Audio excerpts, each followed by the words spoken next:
Hello and welcome. My name is Amul and you are watching Ease Coding. In this video, I'm going to show you how you can convert your standard pages to legal pages in Google Docs file.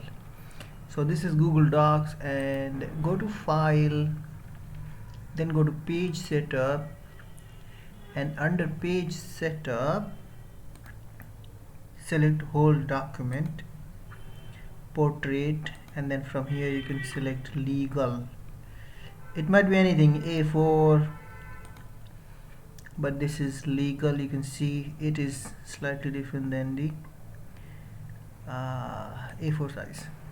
That's done. You can also select a background color and adjust the margins in centimeters and then hit OK. You might get an option to set or save as a default, so whenever you will launch Google Docs or open a new file, it will generate in this page setup, so that will be automatically legal format for you. So that's how you do it. That's all for this video. Thank you so much for watching. Bye for now.